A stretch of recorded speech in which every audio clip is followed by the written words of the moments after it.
I would like to introduce to you our third speaker, Lia Tsur.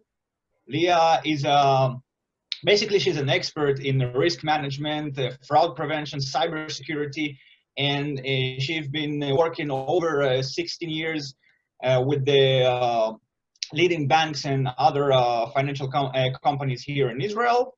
I believe Lia would like to introduce herself, and she will do that better than I. So thank you, Lia, for participating in our panel. Really appreciate that. The floor is yours. Thank you. You hear me? Yes. Yeah, okay. Okay, so I want to start with Assalamu alaikum wa alf marhaba. أنا كتير مبسوطة وسعيدة على هذا التعاون المفيد وكمان بدي أعزمكم في المستقبل إن شاء الله يتعاون معنا في دولة إسرائيل. So good afternoon, everybody. I'm so happy and excited to be here with you. This kind of conference reminds us to be optimistic towards life and never lose hope. Shalom from Israel to all our audience. I want to start by sharing my career path and the evolution I have experienced from being a risk manager to being a cyber risk manager in the banking industry. I began my career in the capital market about 18 years ago while establishing a risk management and control unit in 2 banks in Israel. I've done it for 10 years, all of which I manage internal and external fraud prevention, operational risk, compliance, business continuity plans, and financial risk. Somewhere in 2005, more or less, organizations and especially financial institutions started using the term information security. When I was promoted to manage the fraud and embezzlement risk management unit at one of the biggest Israeli banking groups, everybody started using the word cyber.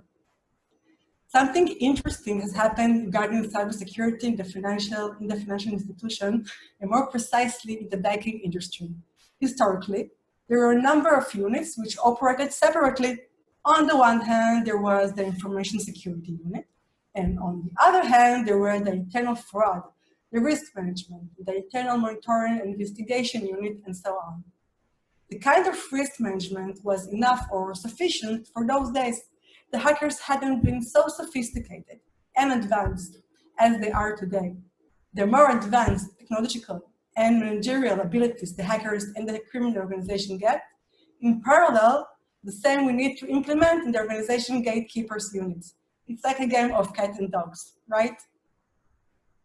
The most important thing is collaborating, joining forces to block hackers and building an effective wall shield.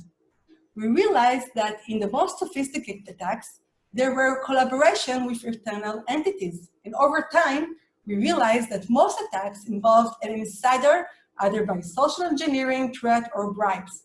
Eventually, organizations have become so secured, which made it impossible for hackers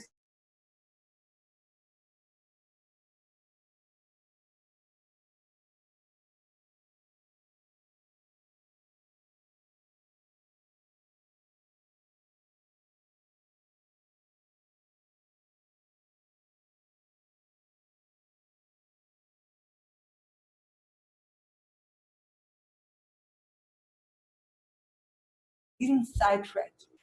On top of all that, there is the digitalization of the bank's activities and procedures, whether they are in the bank application, website, or through a third party via API.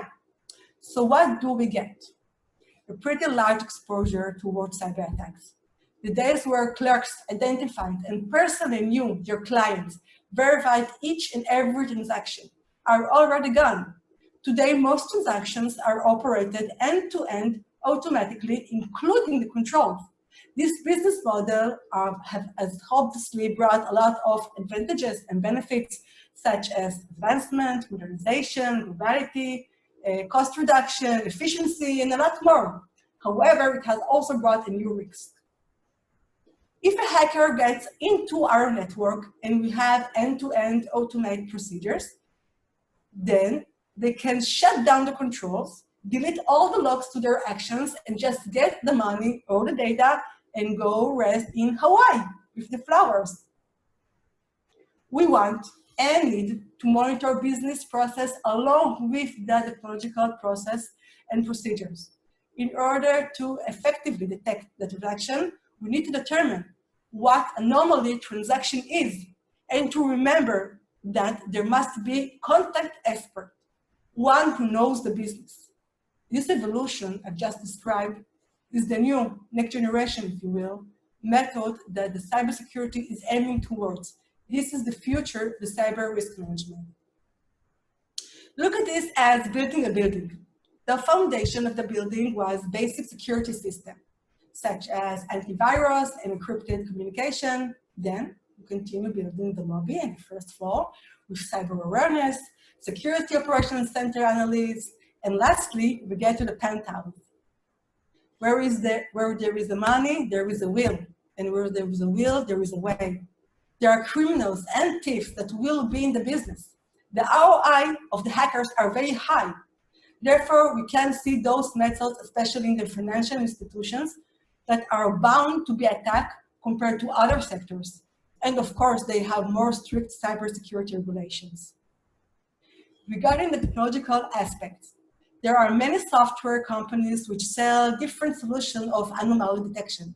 They will assure you artificial intelligence and machine learning abilities and technology, but let me tell you a secret, it doesn't work. There is currently no replacement to the human brain. Those software are mostly rule-based.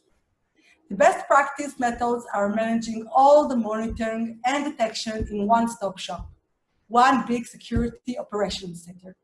When we check an embezzlement alert, we don't know whether it was done by an internal employee or a hacker who managed and break into the organization system. And now they are inside the network.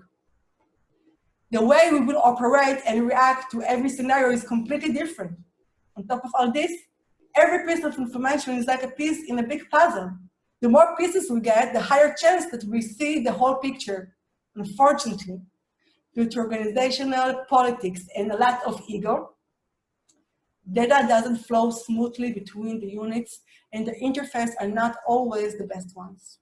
So, bottom line, what here is my recommendation? A, we want to have one professional security operations center, which monitors the technological and business transaction activities annually. B, when doing the cyber survey, we want to involve a business professional along with the technological professional in order to have a one holistic picture. And C, remember, all we need is one strong leadership to reduce the ego.